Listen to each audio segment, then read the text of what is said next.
So this will be good evening, Leslie. Okay, so today we're going to talk. Today the focus for Ask Me Anything session today will be mainly focused on the US market. Okay, because we know Donald Trump may come for the second term. Okay, and we know that he is unpredictable. Okay, so the market may react, okay, more volatile going forward. So what is our view on that? So today we're going to talk about this, okay, on that. Okay, before we start, this is a disclaimer, okay. What we share with everyone is just for your knowledge and information. Okay, it doesn't constitute any financial advice. Okay, so do remember to do your own due diligence. It is not a buy or sell call here. And also everyone's financial situation is different. Okay, so that is something to take note. And you need really more personal advice, you can talk to us separately on that. And just a refresher on Poems account, okay, because up to now still got people get mixed up. There's Cash Plus and Cash Management account. Cash Management account mainly using to buy share for CDP link. And this is mainly using for foreign shares, okay, SCPF, SRS or Singapore share if you are active. And do take note that the money market fund returns, okay, have come down compared to last year, okay. Now the SGD one no longer above 3% already because US interest rate have started to cut, but it have cut slowly.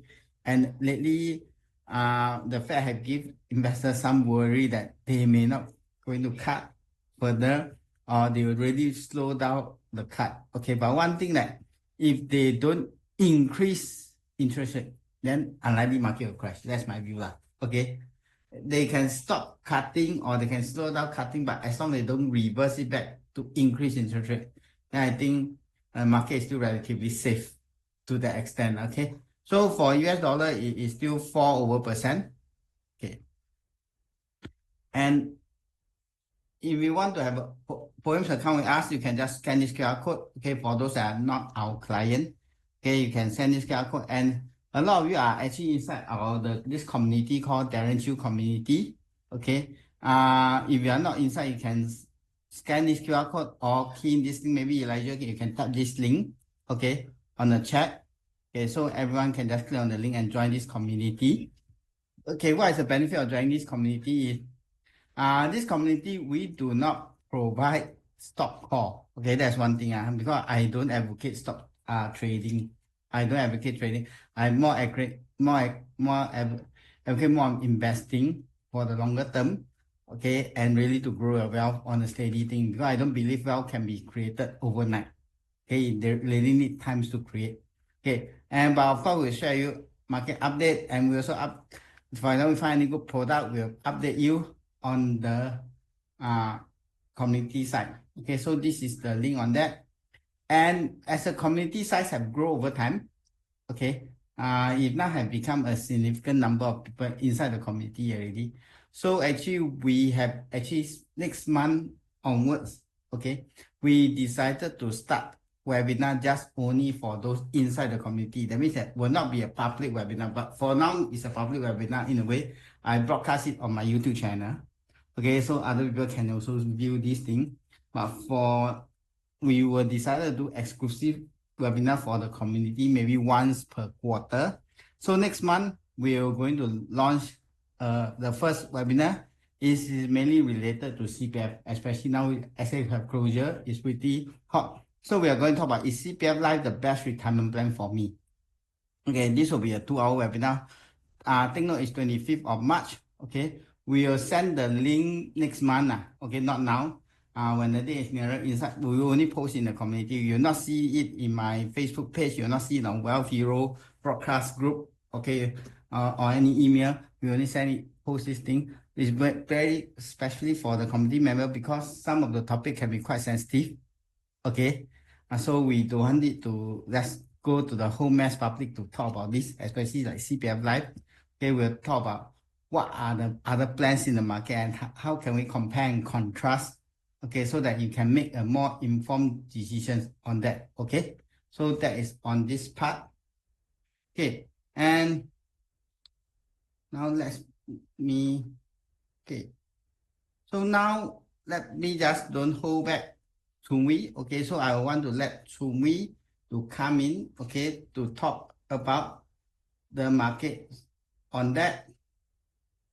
Okay, okay, Chumi, you are there idea. Okay. Yes, Chumi, you are the co-host, right? Yeah. Sorry, I was trying to unmute, but I don't know what happened Okay, with we can hear audio. you now. Okay. Yeah. So now, Okay. okay. So, yeah. Okay. Good. Good So evening, we'll start the everyone. thing with Chumi. Yeah. Yeah. Let me try to bring the screen up correctly. Let me see how should I best bring the screen up. I changed a bit of my monitor, so I hope that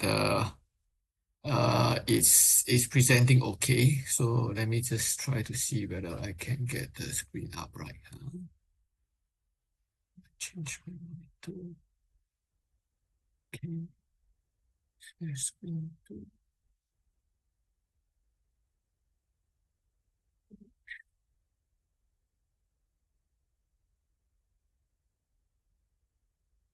Can you see the screen? Can you all see the screen? Type one, please, if you can see. Hello. Yes, can see the screen? Okay, good. Okay. Was wondering whether anyone. Okay, let me just try to put this thing aside. Okay. And okay. Share here. Good. Okay, these are the few topics I want to talk today. It's about 30, maybe 30 plus slide a bit. I try to cut off some because there's a lot of detail in there, and I just try to summarize some of these things. Without delay, let me just jump at the market overview first. Today I changed a bit the what do you call it, the style. So instead of combining the three slide, I kind of go into individual.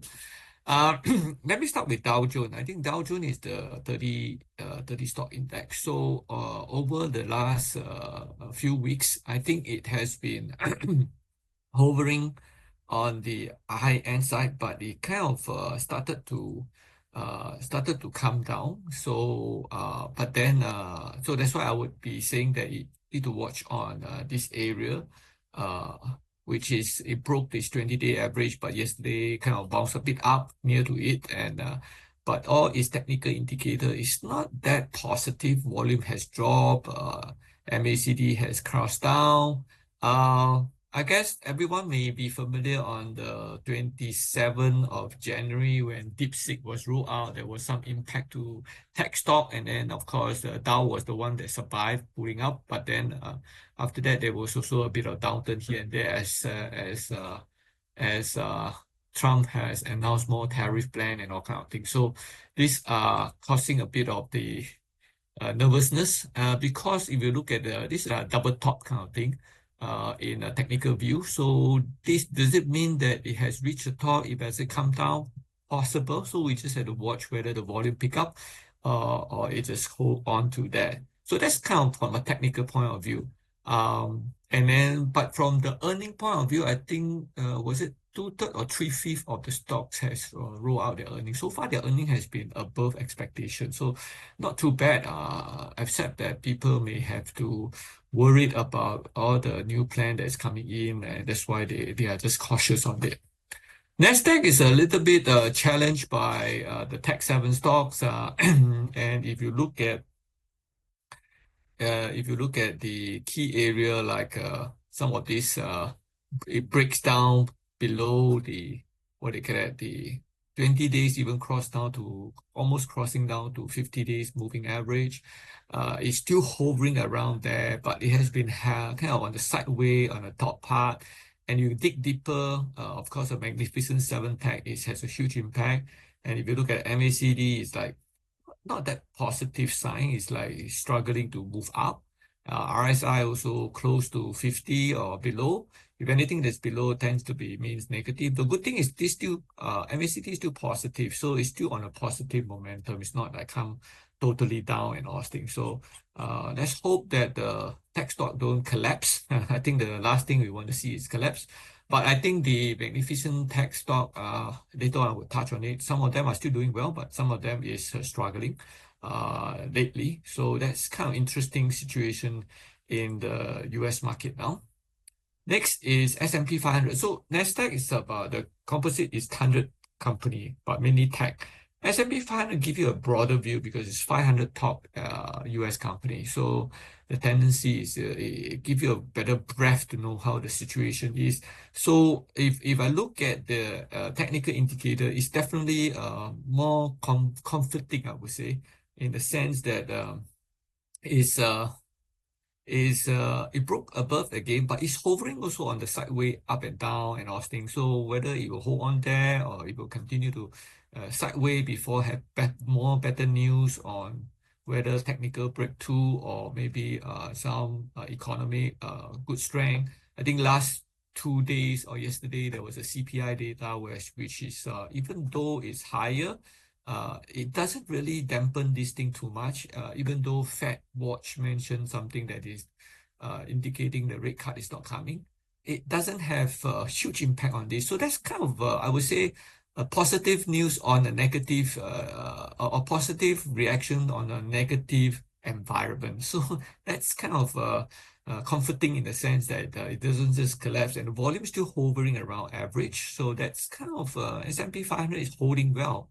Partly because I think a lot of earnings come in above expectation. I guess that could also be part. But again, don't forget about valuation. Valuation definitely, a later on I'll touch on it, is a bit on the high side.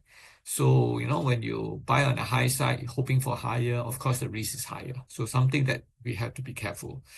And if I look at Magnificent Seven tech stock, which has been the main driver in 2024 and towards 2025, this month, or rather, basically this month on February, it has been an interesting month because if you see, Tesla was running well the last few months, and this month is just kind of dive down. I guess all the excitement about Mars in the Dodge team and all this thing has kind of died down a bit, and of course he did announce some of his robot taxis and all things, but there's a lot of also concern about, are you sure those are successful?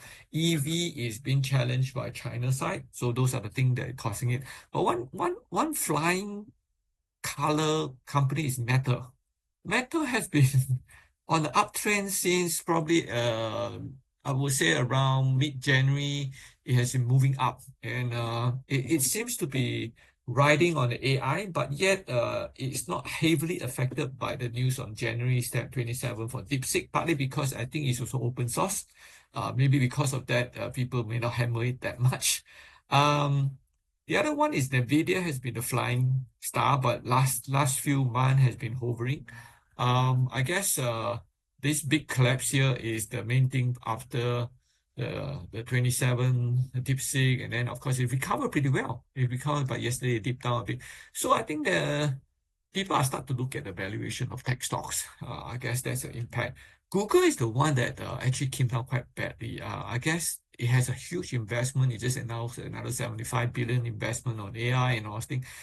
People is also questioning the huge amount investment versus the return, whether it's really come in, and of course competition comes in too. So all this is impacting some of these key stocks. So you can see there's a bit of diverging in the tech stock area. It's normal. Everything is moving up. There's some moving up, some coming down, some is on the sideways. In fact, I look at it, only Meta and NVIDIA on February is moving up. The other rest is struggling, I would say. Okay, that kind of a tech stock. Let me just move on before I run out of time. Although my dear partner has been always saying that I got enough time. So let me start off with Fed update and Treasury rate direction. I just want to ask all the audience, what do you think? How many rate cut you think we'll have in 2025? You can type 1, 2, 3, whatever it is, or 0, never know. Okay, good. Okay, some say 3. Wow. Okay, 1 and 2, good. Most of them are 1. That's interesting. Okay, so if I base on the most recent speech by Fed chairman, the key message that was out in there is he will wait for months on next rate cut as the tariff risk inflation flare up. So that's kind of Reuters pool, but his takeaway is also saying that there's a new landscape in the outlook, the global stability he's looking at. He think that the standard case for free trade logically makes sense. You have tariff, you probably, large country benefit, but there are some large country that is fighting back, like China. So that is going to affect how effective is tariff on the US growth and everything. So I guess I catch a few keywords. I think stability is one word, China, tariff, inflation, and interest rate. So I guess inflation is one of the biggest worry it has, because as you load in the tariff when you import, although the government got more tax revenue from import tax, but the consumer has to actually suffer the impact of the what you call it, the cost of the higher import duty. Okay. I guess if you want to read more, you can read this CNBC link, which is very helpful to give you a summary of the landscape. I kind of capture some of this over here. Another interesting thing that is on top of this that captures stability, China, tariff, inflation, and interest rate. There was this recently news about 46 states of US, which is 46 out of 50, has just declared gold as their alternate currency. And they removed the taxation because we used to have some tax on trading gold. Okay, so there is a little bit of okay. The way US run is there is the state government and there is the federal government. Federal government means they run the whole country, but actually state also have their own rules within the states. So the states actually are putting in a new policy, or agreeing that gold could be the alternate currency. So something is happening that they are also worried, because who control the US dollar is actually the federal government. Okay, not the state government. So the printing of the money is by the federal government. That's a central government kind of thing. So that's kind of interesting dynamic that's happening in the US environment. So Fed control the rate, control the Treasury control the printing of the money, which is all federal related. But state government is giving a second opinion about using gold as alternative. So it's interesting you see that because of their freedom in their democracy in the country, they have this ability to challenge their central government kind of thing.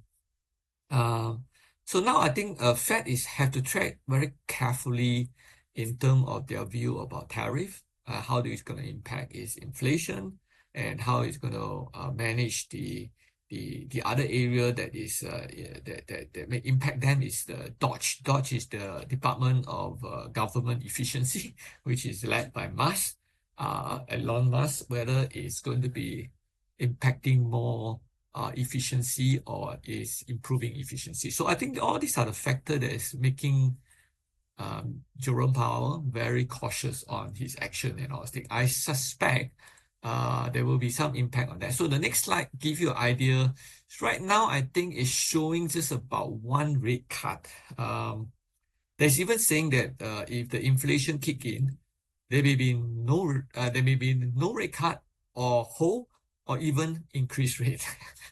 So I think the inflation picture or CPI will be a key area to look at. But if you look at this now, is that of course, from where we are to this area, there's 92% maybe chance at March. Last month, the data was about 89%. So it's still high percentage chance that March they may, or this is March was last month was about January they will cut, but now this one become March, then it will cut. So we'll see how it progress over the months. But judging from the table or the forecast, it looks like there may be just one rate cut for now, unless there is a massive slowdown in the economy. Then the rate cut will cut in more. But if there's a massive inflation, it may go the other way around. So that's kind of the situation. More likely, if you ask me, the rate cut probably right now is about one. Okay. But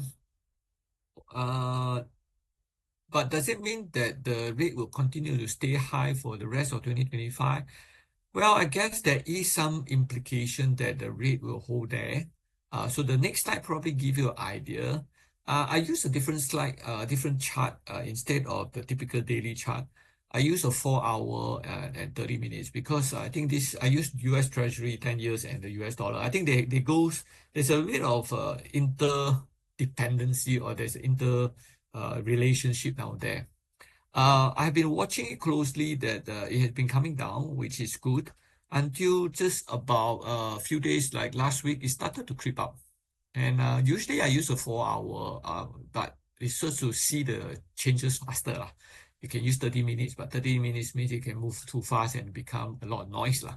So whenever I see that it crosses my yellow line, which is like 40 period, it means there's some breeze down there. So it actually tested a few rounds down here.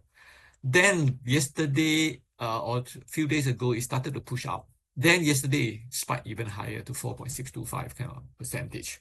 Of course, this early part of the day it started to drop a bit, but it's still on the kind of a change of trajectory to uptrend. So, well, I guess the February 5th or 6th rebound strongly the last few days is something that is signaling that is the market is pricing in for inflation or pricing in for more uncertainty or maybe the bond sale may not be as good. That's why you need to increase the rate, lower the bond price, then you can sell. Okay. Likewise, I think the US dollar is interesting is that it turned the other way around. It's actually started but this I use the 30 minutes because the dollar actually moved quite a lot. Dollar index is a currency index that uses the exchange rate between US dollar to Swiss franc to Japanese yen to euro to a few major currency like pound and all things. So it's not purely US dollar only. Sometime when the other currency strengthen, it will impact the US dollar index. So recently, Japan mentioned about their possibility to increase their rate, also has an impact on that. Okay. So it's interesting to see, is it because of the other country monetary policy, or is it because of the CPI, or is it because of Trump's tariff? It's all interconnected and it's affecting the US dollar. I guess there is pros and cons. When US dollar is dropping, it means that the US dollar is weaker. It means therefore the export is better. Okay, but of course for the import will be more expensive. So it's not a simple one way is good, one way the other way is not good. You have to look at it from a different perspective. But I've noticed is there is this change in trend for both sides. So something to watch. The other thing that I didn't include here is gold. Gold has been steadying up. Okay, just now I mentioned about Fed and 46 states of the US is using gold as alternative currency. It's also interesting that people are they doubting about US dollar? That's why they are putting more on the gold. Gold is an asset that don't make money because you hold the gold, you don't make interest, especially physical gold. I mean, paper gold, there's a risk that is leverage and is, people can just, I mean, they may just change, and when there's not enough backing, it maybe it's just gone. So if you want to use as a safeguard, physical gold is the main one that I go for. But physical gold don't gain anything by getting interest or whatever it is. So that's the negative thing about gold. Okay. But it is a safe haven, maybe maximum 10% to protect your wealth if you have a lot of wealth. Okay. So the other thing, let's move on to US Treasury yield. I also look at this daily chart between 2 years, 10 years, and 30 years. What is clear is all of them are moving up. And even as I mentioned earlier, February 6th is the day where it seems to be the change of the direction for the 10 year, as well as even for all the 2 years and the 30 years. They are actually, the other thing that is interesting is that they are all having golden cross. The golden cross in the technical term means the the 50 days cross above the 200 days moving average, it's typically a bullish trend. That means it's an uptrend. Okay, all of them are on an uptrend, which is not good for people hoping that the stock market can get better, because usually when the yield is good, money moves into the bond. Because bond price drop, people move to bond. Of course, there's benefit for bond people, but may not be benefit for the stock market. So it depends.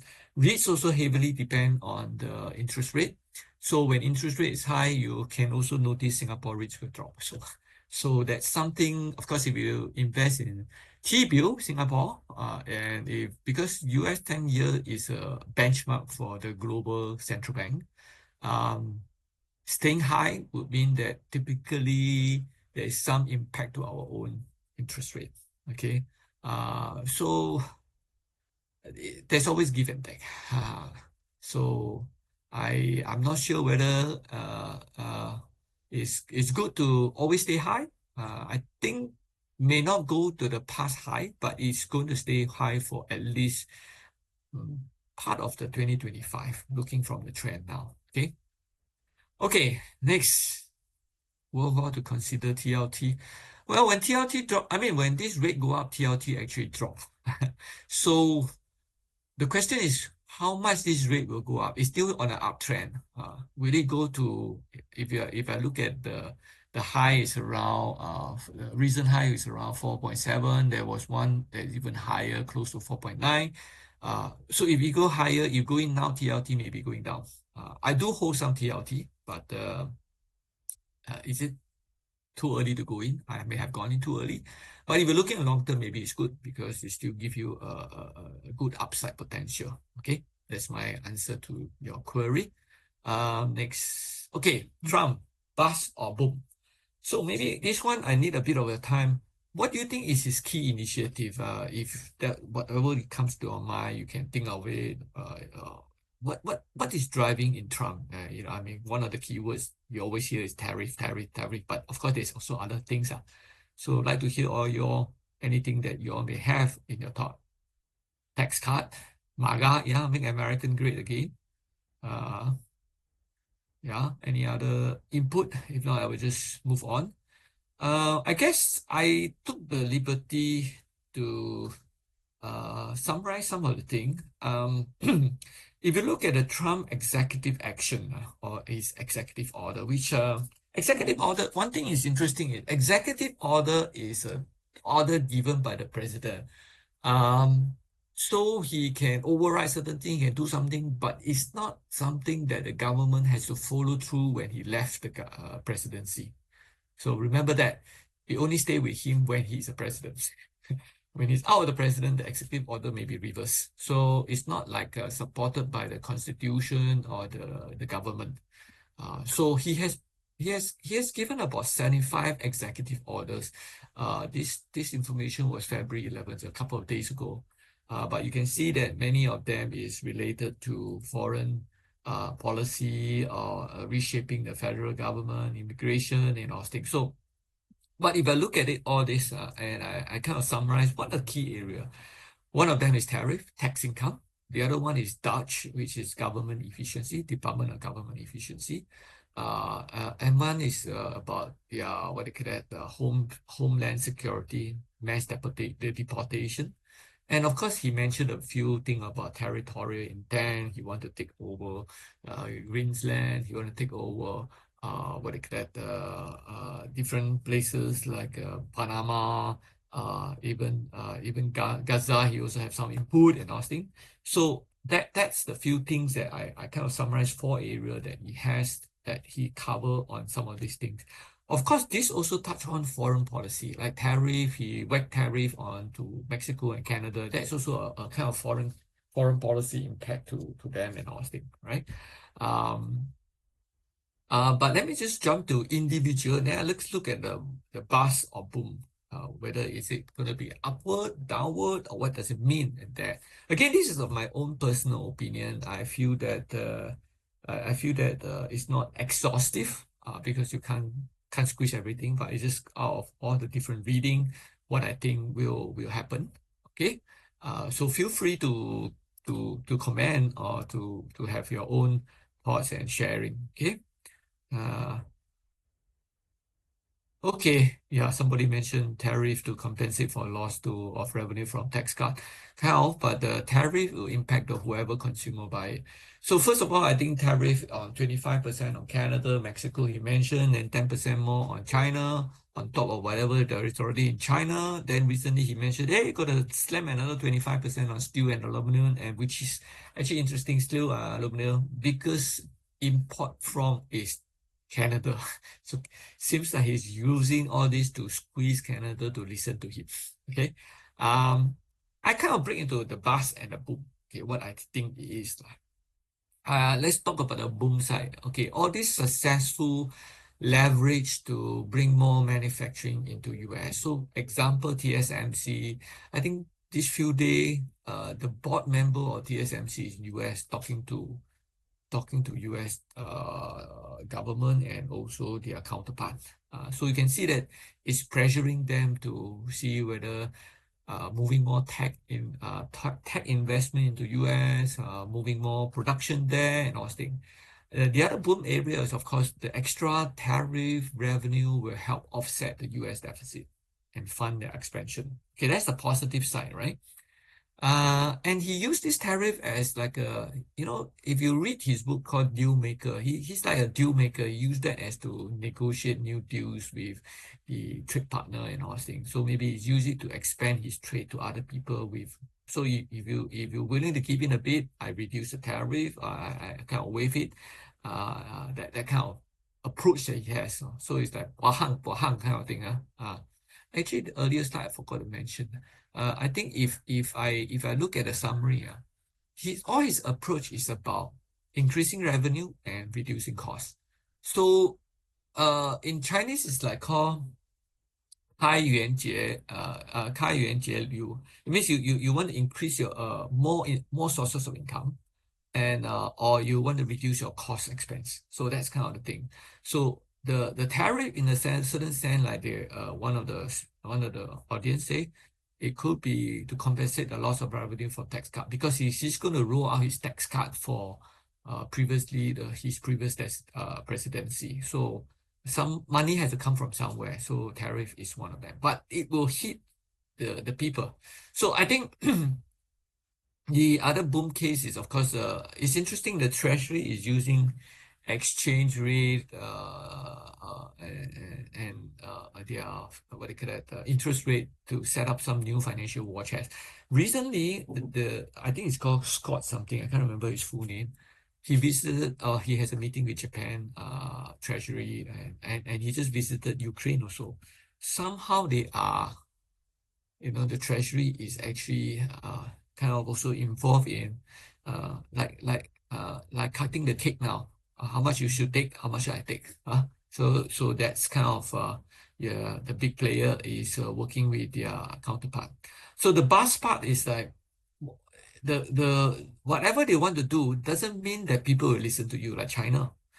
China started to slam them on other things, their export control for rare metal or some other high tech stuff in terms of drone related and all things. So uh, uh, it's going to be interesting to see how other country, are they just kowtow to Mr. Trump, or are they going to fight back? I think even Mexico has already mentioned something and pushing back. That's why you notice that Mexico and Canada tariff was delayed by 1 month after he kicked off on the 10th of February. Okay, then he said, "Oh, delayed by 1 month." So that's the style of Trump. He's trying to use it as a muscle twisting and all thing. And then if you push back a bit, he see whether you can bully you, and sometimes he double up like what he did in the aluminum and the steel. Okay, um, and if you tariff, it will definitely impact your inflation, because uh usually tariff, what Mr. Trump mentioned is that it's paid by the exporting country, but the truth is less than that. A lot of time, all these tariff costs is absorbed by the importer and then passed on to the consumer who use it. I think the China case for the past few years, I think 90% is passed on to the consumer. So that will be have huge impact on inflation. That's why I think Fed is watching on this closely. Execution challenges because Dodge is also reducing government staff. There may be impact on the talent to run their new manufacturing and all that. I mean, there's also they may be wishful to bring manufacturing back to US, but do they have the skilled worker to run it? Okay, so those are the few things that we need to be look at. The summary below is more like what has happened as my observation of boom and bust. You can see Canada, Mexico delay 1 month, so they are reassessing the strategy. China action already signaled no intent to comply fully with the Trump scare tactic. Okay, CPI is already picking up, showing some concern on inflation. So those are signs that is not as positive as what Mr. Trump wants. But knowing him, he's not going to budge very easily. He's going to push very hard. Okay. Okay, Dodge. A lot of news lately, last 2 weeks, I would say the USAID, which is basically aid agency, in a way is like a CIA, non-CIA, but doing CIA related insurgency into other country and all things. So I guess some of this thing he did is correct thing to cut costs lah. But what I would say is, again, boom side, you cut the fats in the government, you drive the cost down, and saving, and then the deficit reduction. And in fact, very smartly, even Elon Musk used AI to look at what are the area to cut. So AI has been deployed here. He's running the government like his own corporation, where he can call a shot, fire the people, move the thing. But in government, it may not be as simple. But of course, the intention is good. That's why I put in that the intention, if it done correctly, it will create a laser focus on strategy. What are the right thing to do and execution efficiency and all things. And you streamline your organization and all stuff. But again, doing all public agency, they tend to be very because it's with kind of iron rice bowl. Sometimes they are not as sensitive to market worry on market conditions. So people may not be as responsive. And such a big effort to drive that, I think they will create a bit of domestic conflict from those retrenched staff. So there's already a few complaints and all things.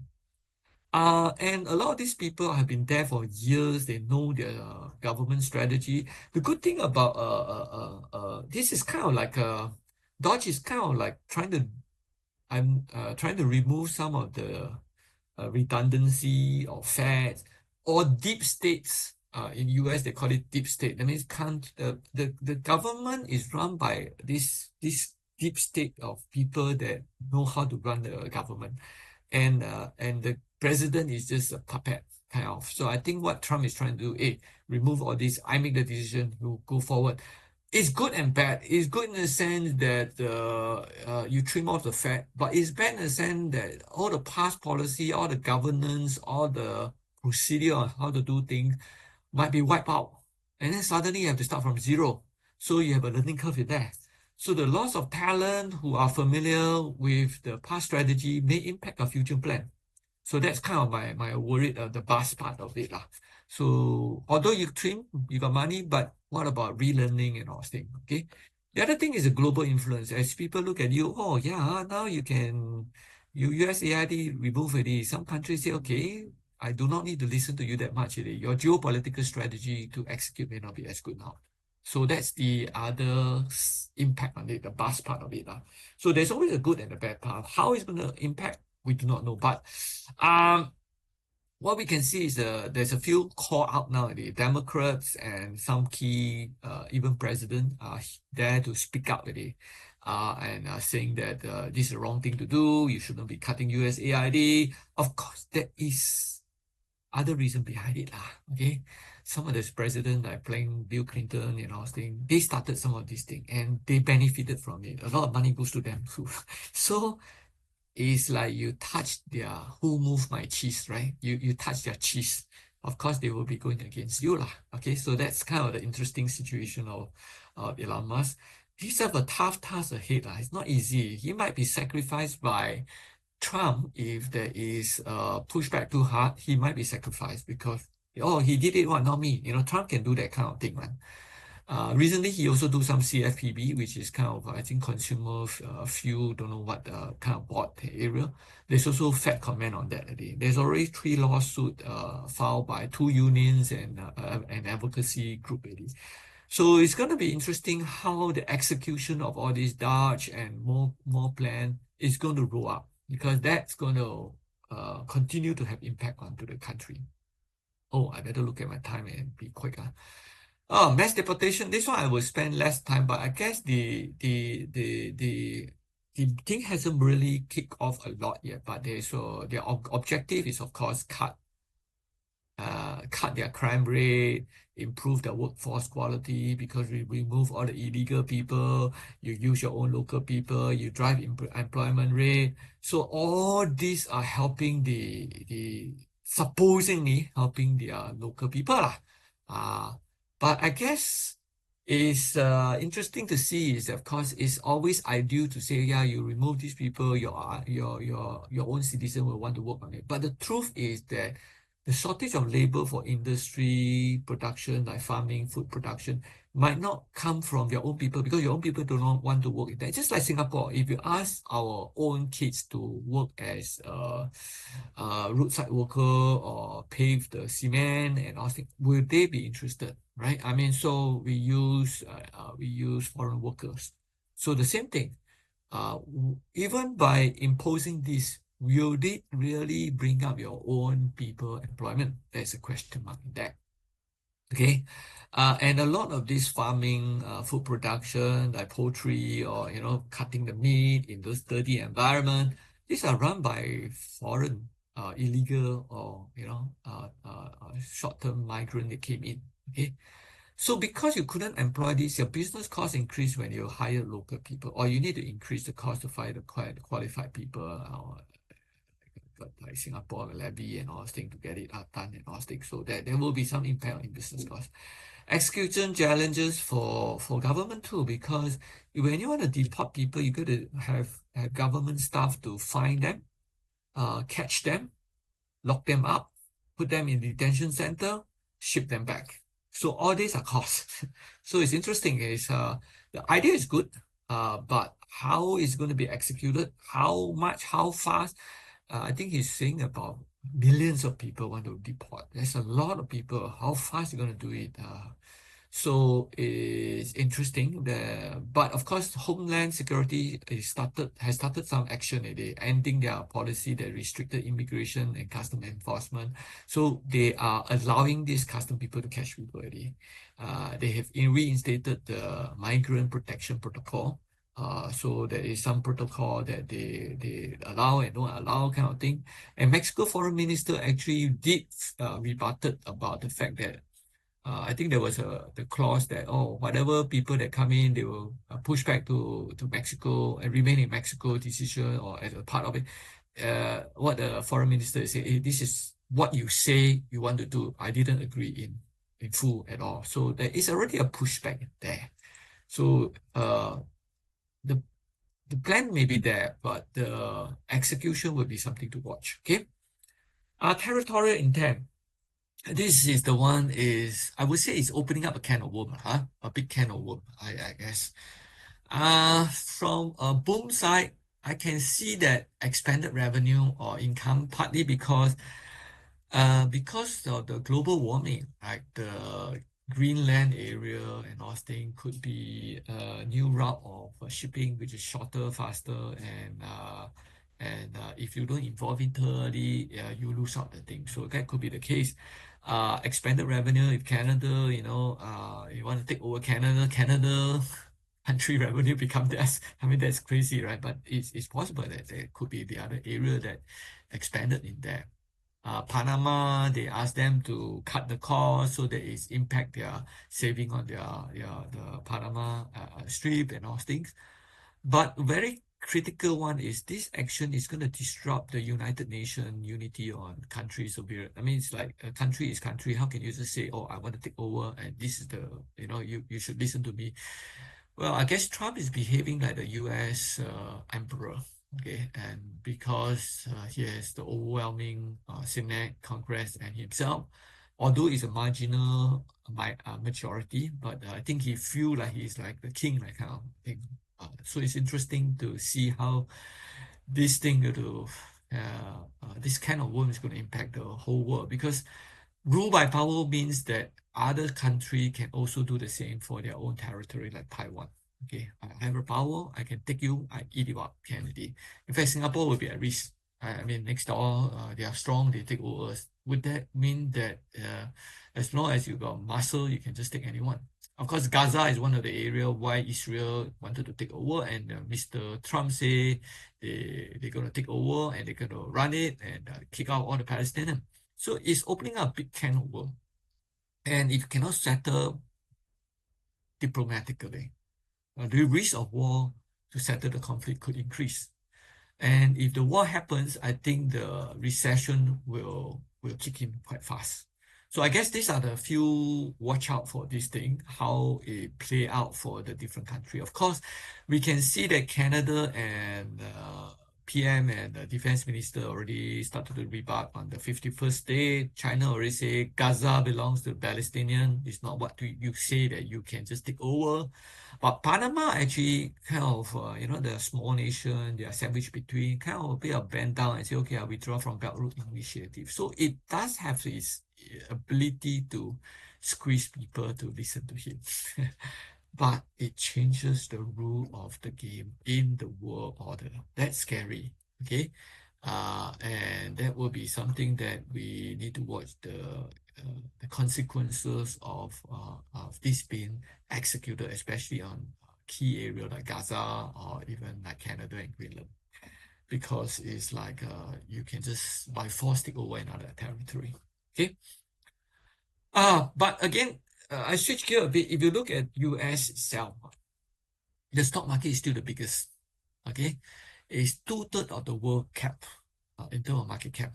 Okay,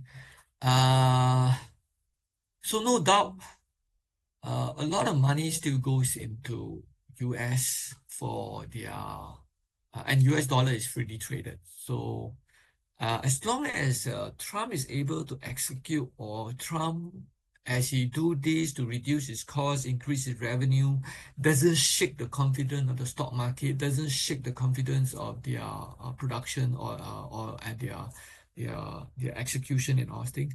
There is no domestic violence or civil war. Potentially, it still may just kind of glide along. Okay, I think the worried part, if I look at it, is if the is the I would say the Dodge, when they close all these key agency, and some of this there's a lot of people being retrenched and all thing, and if you start to do to revoke, that may be like a French Revolution. So we have to watch how it progress on that.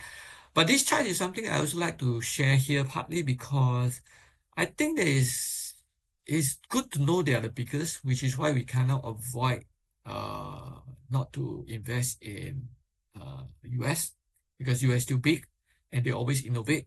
That's why they continue to grow, because in the recent year they have like AI is the most recent, artificial intelligence, virtual reality, crypto, the what they call it, the EV, all the different technology they actually evolve.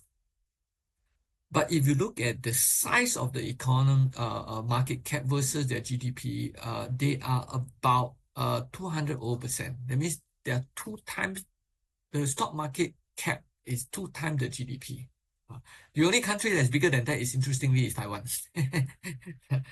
So Taiwan may be TSMC and all things. That's why they have a lot of foreign investment and all stuff. That's why it's higher. But you look at China, it's only 51%. So it's much, much more healthier level. So in another saying is the US economy is more of a virtual or economy. That means they are not by industrial output and all thing, but by financial market. In Chinese called Xi Pang. I mean, Xi Pang is like the person looks very fat, but it's actually not strong. It's all air. Okay, so there's a danger in there. So I think that's something to note of because of the size and all things, but we cannot avoid because it's such a big pie. Okay. Again, back to the FDI, foreign direct investment, they still continue to be one of the big foreign direct investment, partly because of the innovations, continue to have a lot of ideas that evolve in there. Even the real estate lately has gone up. Actually, that's interesting because of the interest rate has been staying high, so the price of the real estate has also gone high.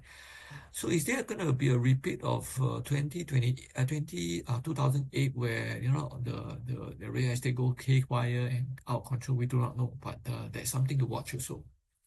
Of course, foreign capital expenditure in US also has increased.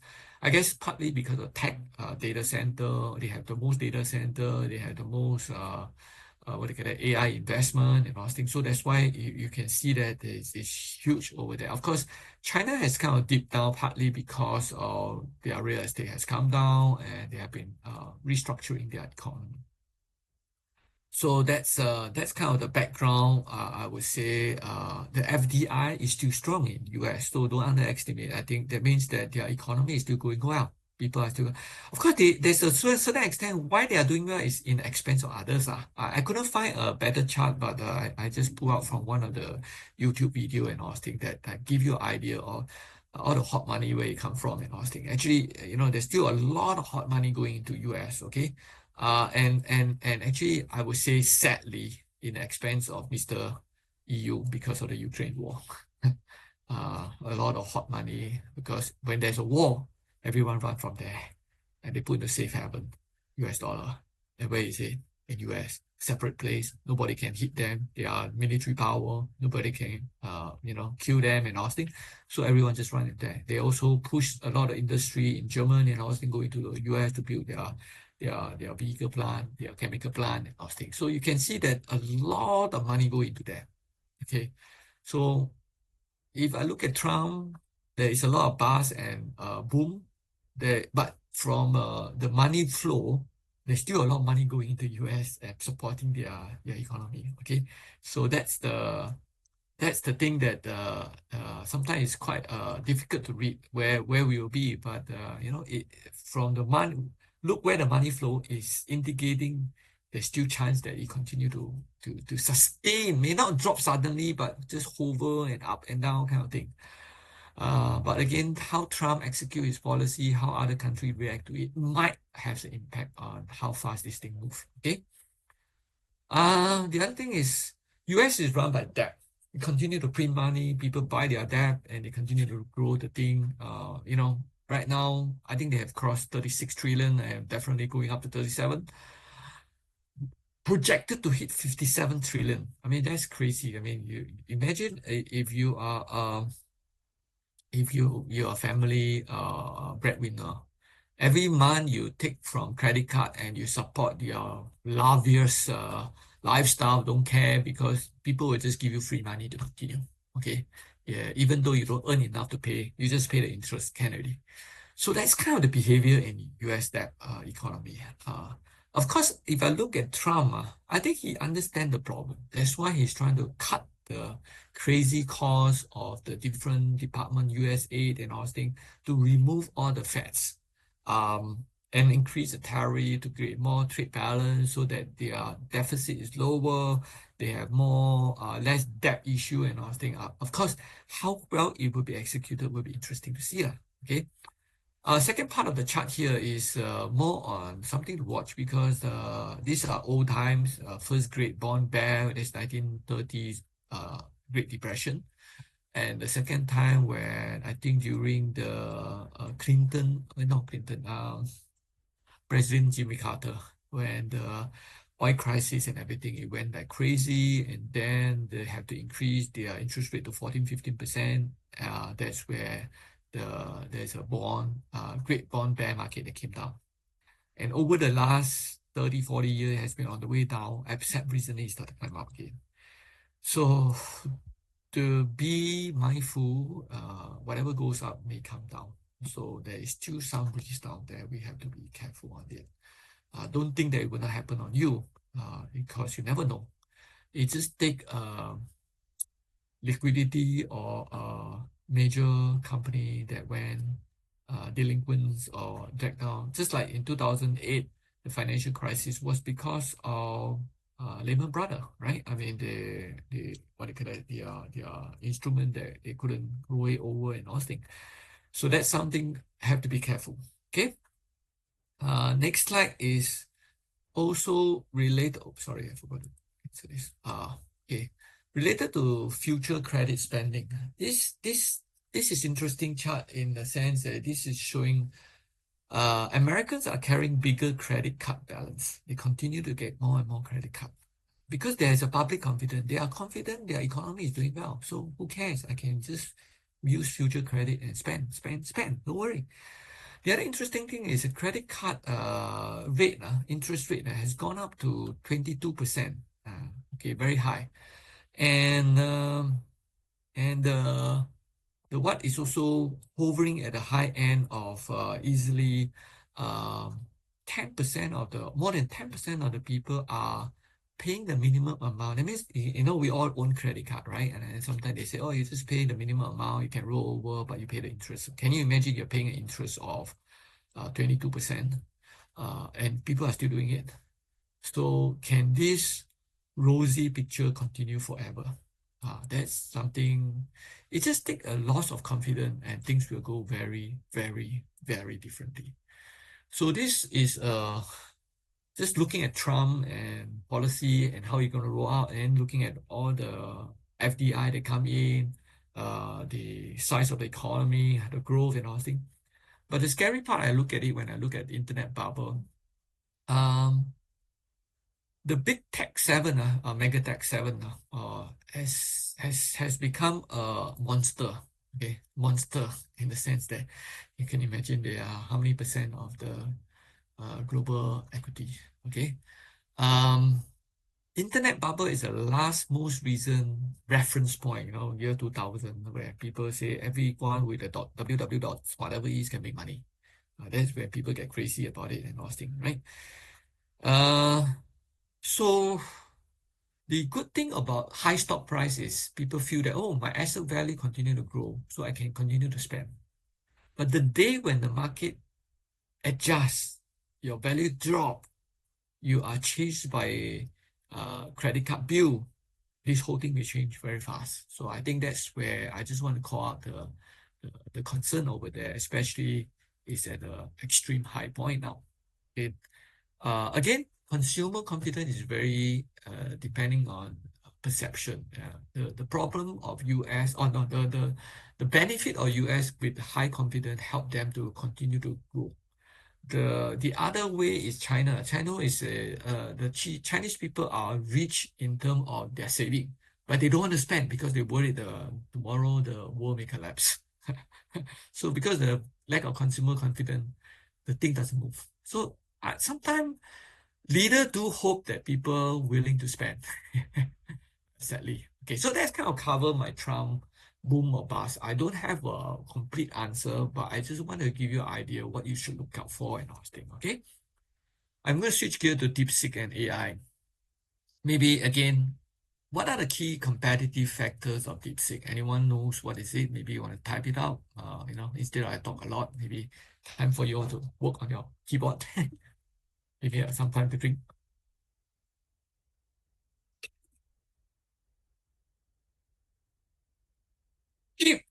I like that. It's free. Yeah, it's not totally, I mean, it's free for consumer, most of them, because it's open source, definitely. But I mean, of course, there is also other costs involved in there, lah. So maybe let me summarize.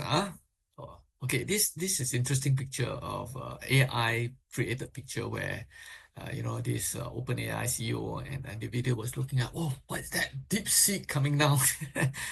I just kind of want to take the picture to show that it has an impact on everyone that's on the AI tech area.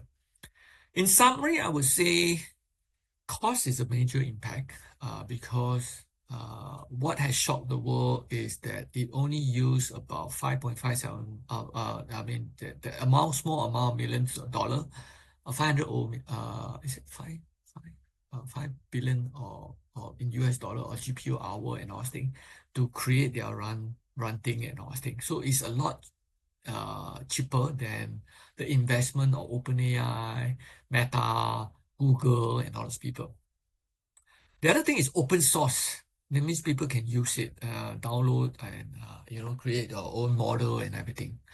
But what is different in there? I guess there's a few key areas. It's called mixture of expert, multi-head latent attention, multi-token prediction, and all things.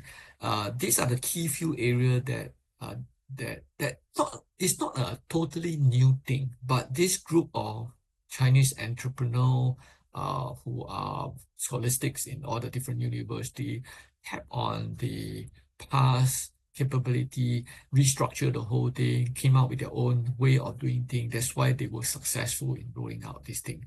I guess there's also another thing called the GRPO. I never mentioned here, but there's another area of strength. It's called GRPO because GRPO is called is a reduced version of PPO, which is a proximal policy optimization. So it's a computational efficiency. That means you just approximate there and you pick it up, approximate there and pick it up. So you don't have to go through hundreds and millions of computation. So you make it more efficient.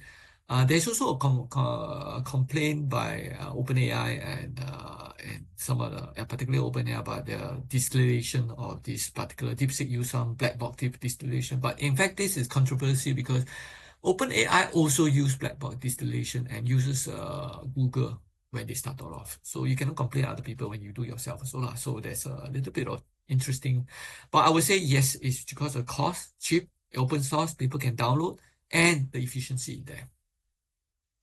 So I just take one thing or two things to share with you all about what are the significant impact on this thing. Okay, imagine MOE is like there's different expert can do different dishes in the kitchen. Okay, and customer may want a dessert, may want a mapo tofu or maybe a steak or a different thing, and you need to get the right product for them, right? In the current open AI structure, you actually have a super chef. This super chef can do all kind of product and he deliver to the customer. Okay. But in the MOE structure, you actually distribute it to the expert to do the thing. So we call it the dynamic kind of mixture of expert to help it. Sorry, I don't have English version of this picture, but because what happened, I extracted this from a very interesting video that was shared by one of my good friend who is a blockchain doctorate. And he felt that this is probably the best representation of the DeepSeek. And it's a 1 hour, 20 minutes kind of video. If somebody wants it, I can post it later on the thing, but it's in Chinese. The only problem is in Chinese, but it gives a very good in-depth description of what's the difference and all thing. Okay. So basically what MOE stand for is instead of you want super chef to do the thing, you look at the the data and you decide who is the expert who can run it better, and then you come out with the final output. So you make it more efficient. In this case, it's like a 670 billion kind of data they need to look at. A DeepSeek only need to use 37 billion to activate it. So it's definitely slicker and faster in doing it. Okay. So hopefully this give you one area of why the super share become a burden, but it uses a structure to divide the thing and make different expertise to run the thing. The other smart thing about this DeepSeek is the GPU has a different structure in there. So this one is a machine level already. CUDA is a machine level language, or not machine language, a programming language. Okay, that is cross-platform and people can use it to look at to program it and all things. But these groups of high technical detailed programmer and all thing. He bypass this, or rather he goes straight into a machine level kind of PTX to program it. So you call it a parallel thread execution to execute some of the order and all thing. So in a way, it make it more optimized rather than, it's like for people who do programming before, we use Pascal, Fortran, C++, all the different language to program for different function, HTML and all things, right? Those are language. The language actually will go into machine level. I do machine level programming before when I was very, very young, but now I cannot do it anymore because it takes a lot of computing, your brain power. Okay. When I was 18, 19, maybe I was playing with the 8-bit computer. I can do that. Now I cannot. But basically, these people are going to PTX level, next level, closer to machine language to program some of the efficiency inside there. And that's the reason why they can streamline the execution. They make it more smooth and faster and optimize it. The other one is called FP8. It's more the something similar to the bandwidth and all things that they are doing. So this is more technical area. But again, this is more like telling you why DeepSeek is different is because these people are technocrat or nerds that can do this kind of thing. And they can bypass the CUDA language and go into more efficiency to run it. Okay.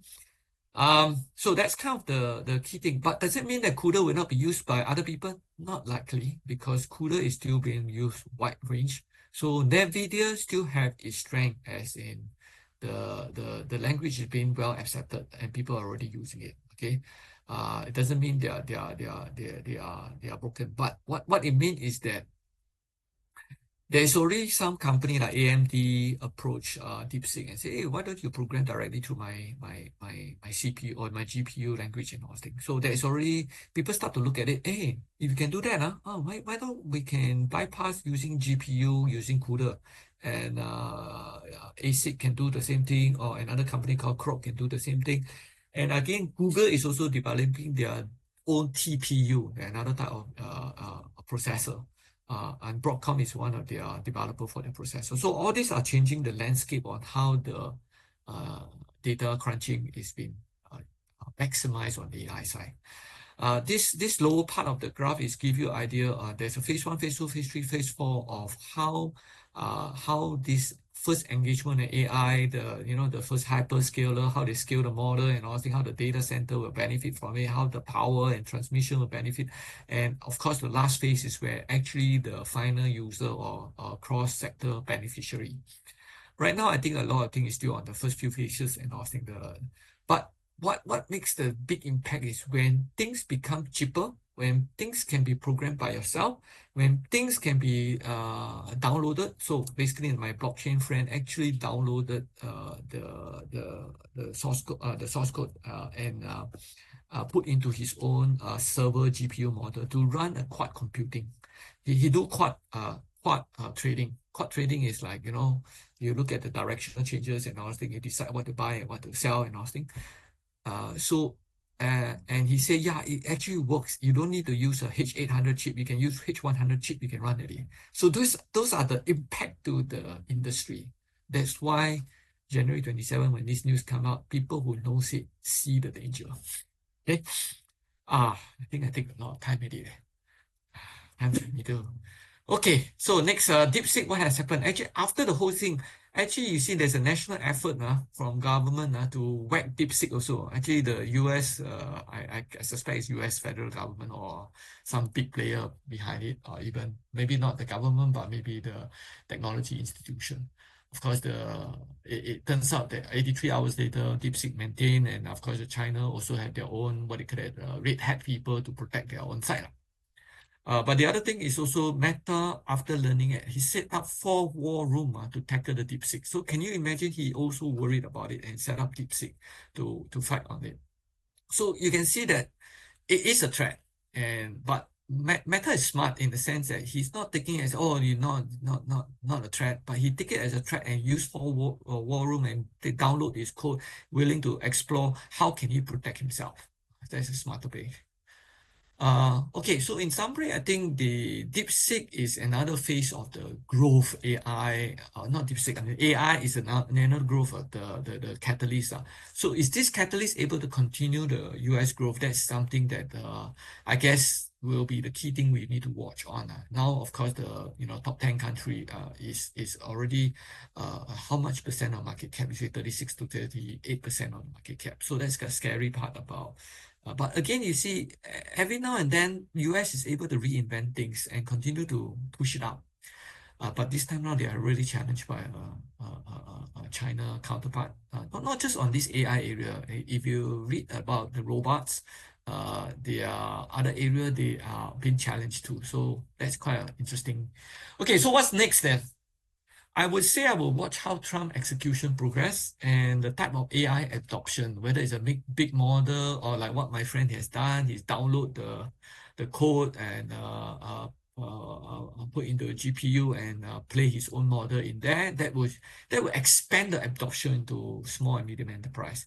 Of course, I also watch the US dollar strength and you see, US dominance depend on this three key area. I think many months ago I did mention the US dollar strength or US dollar confidence. People believe in US dollar. They're able to continue to print the debt and the deficit and their military to sustain the fear factor that, you better listen to me or at least to help people who needs the help in Austin. Another area I will watch off is this thing called the SOFR. Whenever there's some liquidity crunch in the market, this thing will spike out. But lately, it has been hovering quite steadily. Okay, so that's the other area I will watch it out. Okay, S&P earning view by sector. This is somebody asked a question about what are the areas to explore and to buy in the next, this year or whatever it is. I think you can look at it based on the fact that what are the company or the green one means they're above their expectation in terms of their earning. Of course, these are the one that is not as good in terms of their earning performance. Okay, but the other rest is better. Again, this is a guide, so you can look at it and think what is it. There's many questions. Wow, I took up a lot of time. I hope it's still relevant. Okay, there's few question investment strategy, what to do and all things. I guess short-term outlook. I would say portfolio management is important. Don't put all egg into one particular basket or one particular sector because you never know how it's going to move. I would say don't chase high when it's high. Understand the impact of their policy execution from Trump and Austin. And I will still watch AI and the Treasury yield closely. Okay. Will Mac 7 still good? I mentioned earlier on, AI is still key to many of the Mac 7 tech. Their competitor evolution will actually challenge them. So that's why recently NVIDIA got challenged because of DeepSeek and all things. So we'll need to see how do they have challenge? In the past, they think that they have money, they had a big model, nobody can touch them. But unfortunately, somebody came out that can do it. Which sector to focus? I guess earlier slide I mentioned about the earning, which one is above expectation. Those are the area that you can explore. Energy is hard to say. I would say energy is dependent on growth. Of course, you can say because Trump is more focused on oil and everything, but if the economy is not growing, consumption will also stay low, so it will not grow much. So, but of course, if the economy grow, then it will move up, lah. Okay. What is impact of tariff on global and economy? That depends on the extent of the tariff because that's why I would say, I mentioned earlier the boom and the bust, whether countries are kowtowing to US or are they fighting back? Or are they, what is the final arrangement accepted on the deal? In general, I read some article and I was thinking a major tariff war and all thing will shave off about 3 to 5% of global growth because a higher cost of import will reduce the amount of amount of volume transaction or the economy because you are paying more on the tax and all things, so the import tax. So it does have an impact and because of cost escalate and all things. Okay. The other one is, will the bull continue? Warning sign that I guess consumer confidence is one key area. Interesting, US consumer confidence continue to be very good. Even though lately the CPI is up, so we'll see how it's going to cascade into the actual buying behavior and all things. I sometimes look at VIX or Fear Greed Index as the other area to see whether is there a change in the dynamic in them. Max 7 is definitely Magnificent 7, how they move is definitely one area I will have a good watch on it. Okay. Tariff war cause market collapse, I guess is related to earlier question. Again, it's related to if the tick for tack on the tariff it's not huge to the extent that become polarity. That means the Western world against another rest of the world, then you will have problem with that. But if there is some level of finding a compromise, then it's okay. But the problem is Trump is a deal maker. It's like a poker player. Sometimes he double up. Like just like the aluminum and steel, he double up with 25% on that, and that hugely going to impact Canada. Okay. Is it time to go into China and Hong Kong stocks? Interesting. I would say DeepSeek certainly caused a bit of a re-evaluation. There was some, I think, was it Morgan Stanley or JP Morgan has already re-evaluate or mentioned more positively about Hong Kong and China market. But again, this market is not as mature as US. And the China policy change has an impact on it. So I mean, go in cautiously. Don't chase high. I know some people ask about Alibaba and all things. Alibaba has gone up with it. Actually, a few months ago, or a few weeks ago, I did mention about it, but I myself missed it also. I was too busy with other things. Sorry. What's your view about March and April? If I wish I have a crystal ball, so I don't think I will be able to answer this. There's too many moving parts. You can see that Trump has a lot of moving parts, a lot of things that tariff, the Dodge and the Homeland Security, the thing about taking other people's territory. All these are causing a lot of uncertainty, and it can go either way. Everything could be good, positive, and could be anything else. How does DeepSeek impact on AI? I mentioned about it early on already. So. Maybe just additional word is that because it's cheap, because it's downloadable, you can download and put into a smaller server with lower GPU criteria. You can run your model, and I mentioned earlier, my good friend actually has done it. So I suspect it's going to have a huge impact on the adoption. Uh, um, and I'm actually exploring my friend's quant computing also, quant trading also quite interesting. Impact on US dollar against Sing dollar. I guess this is not a forex thing that we cover, but I can briefly mention the strength of a currency depend on their economy. If the US continue to be strong, I thought they can maintain that. The high rate will also pull more money into the market to some extent, but the stability is very important. Any currency is also about political stability. Although Trump prefer cheaper US dollar because he want to promote more manufacture in US, MAGA, make American great again.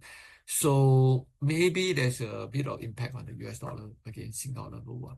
Kind of the few key questions I cover here. I hope is done. Okay, that's kind of my long session. I hope it's still valuable for all of you. Any other question? I do have a Discord that publish more news, what chart or what potential ideas and all things. But if you want it, you just email me. Okay. If not, Mr. I pass over to the other side. Okay. Thanks, Chungwi, for your very in-depth analysis of the current situation. I think people are still trying to process everything you say. That's why no questions. Anyway, I'm just here to wrap up before handing back to Darren. So there isn't too much time, but it's okay. I just want to point out something that Chungwi mentioned just now, that watch the valuations of the market. I believe he did say that, right, Chungwi? Oh yes. Yeah. So just something that I pulled out earlier today, that the current PE ratio for the US stock market is currently hovering at around. You all can see my screen, right? Sorry, I forgot to check. Are you all seeing my screen? Yeah, we can see. Okay, yeah. So the current PE ratio of US market is around 26 times, which is actually above the historical 5-year average. So in a way, we can consider it expensive. So I'll just urge investors to be cautious of a potential down market. I think we won't know what the trigger will be. Anything can be a trigger, depending on what Trump does next. So we have to see.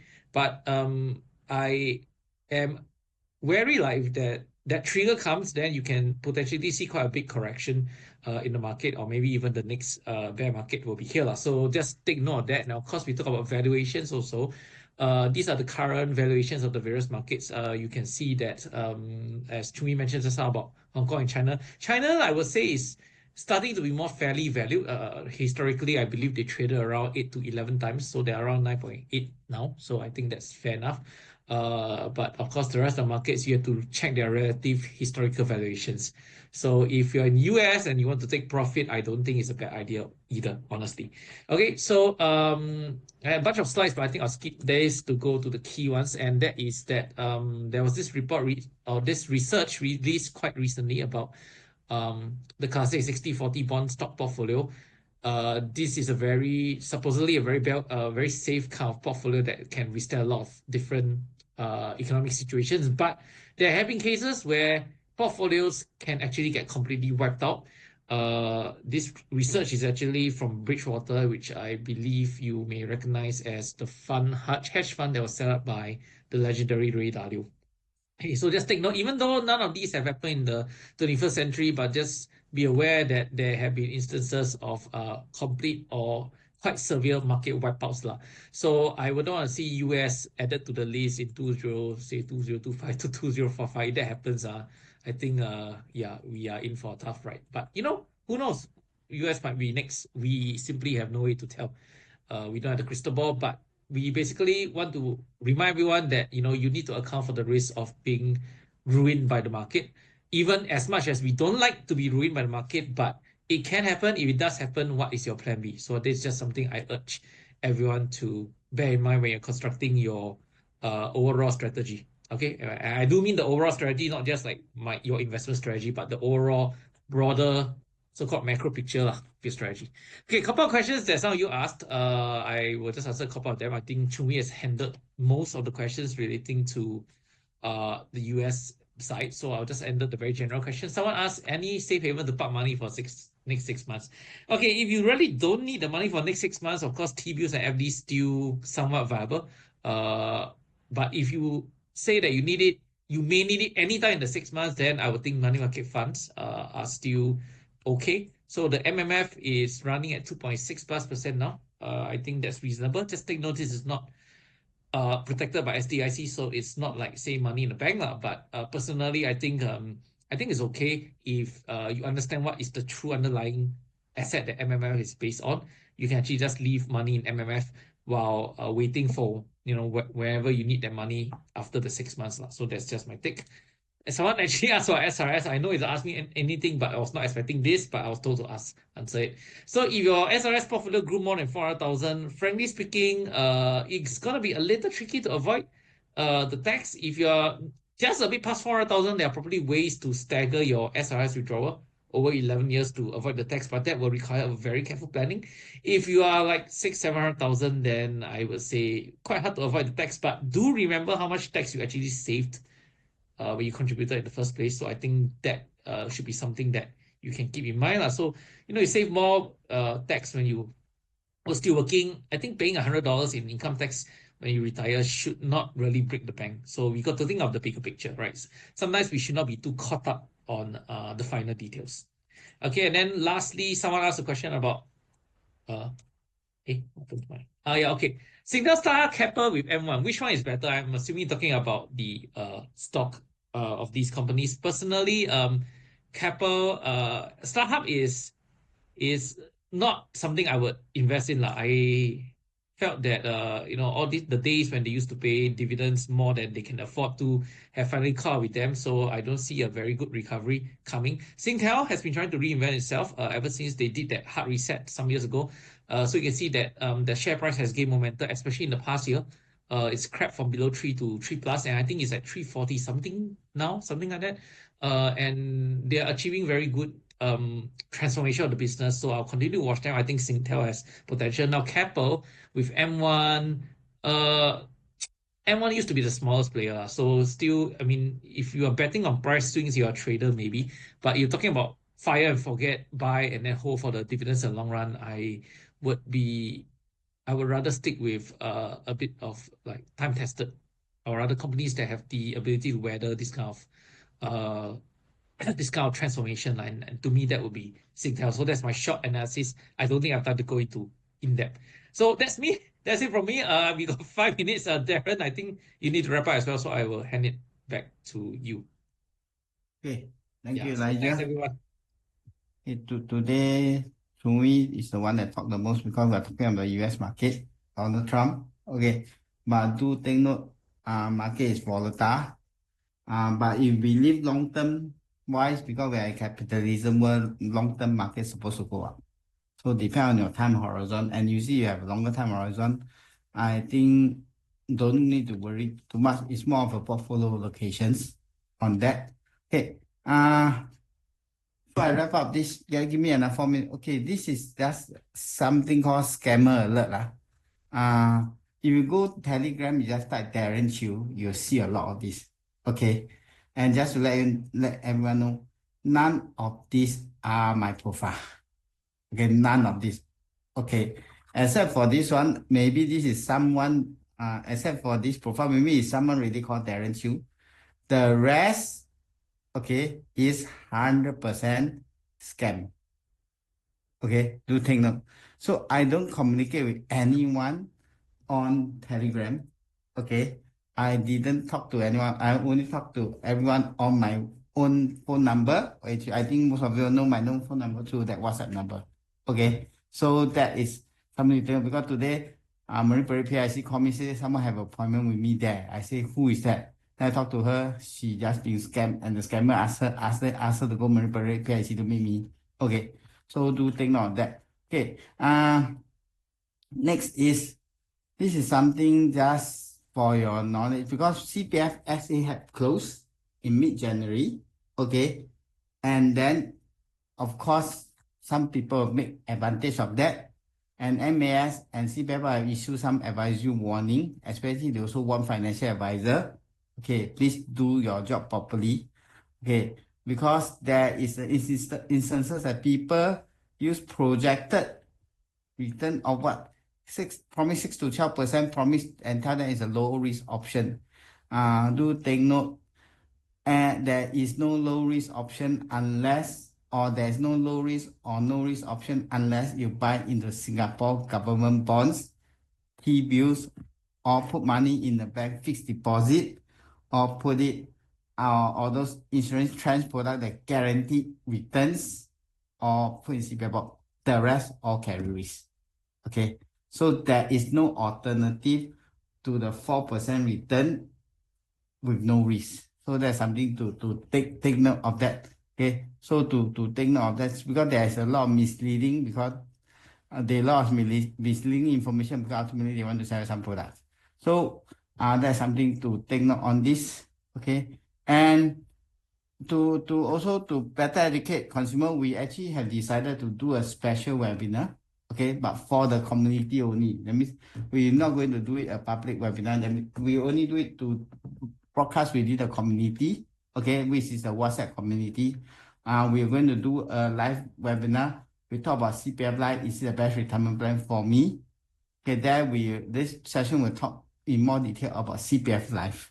Okay, and actually the mechanism behind CPF Life to our best knowledge, and also look at it, what are the other plans in the market, and how do they compare to CPF Life. Okay, they are not there to replace CPF Life. Okay, they are there to complement CPF Life in certain aspects. So if you are keen on this webinar, okay, we'll do remember to join the community. I think Elijah had post a link on and Elijah maybe can post a link on the chat. Okay, on the chat. Okay, again, so that you can just join the community because we only post a link on the community in sometime in mid-March next month. Okay, Okay, and beside this, what are the other benefits of joining the community? That we don't post stock coin in the community. That's something to take note. We don't make stock coin in the community, as I don't really advocate trading. Trading is only for a minority group of people, but not for majority group of people. That is my view. As majority don't make money. Okay, who make money? Broker make money. Okay. So that's something to think. I'm a stockbroker, so I can tell you that the more you trade, the more money I make. But doesn't mean you make money.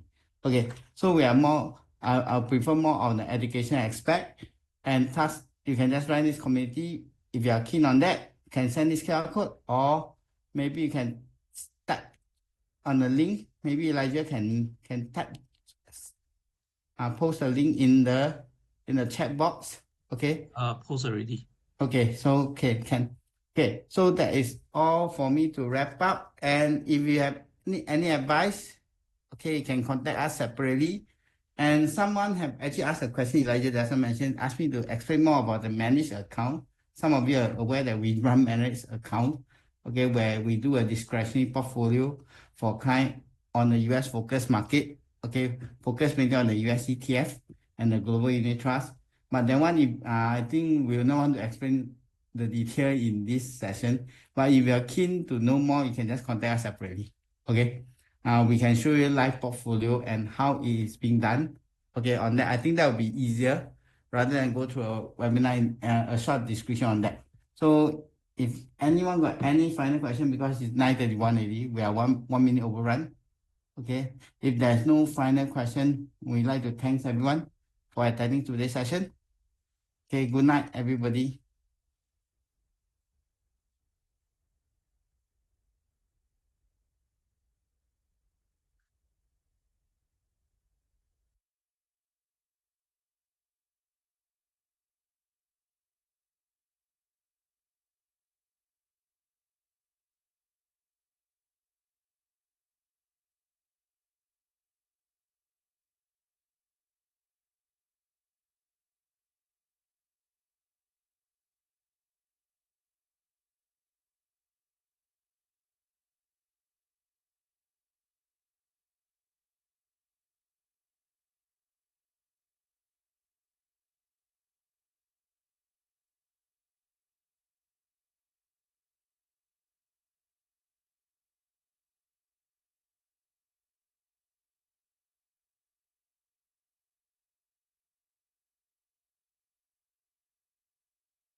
Recording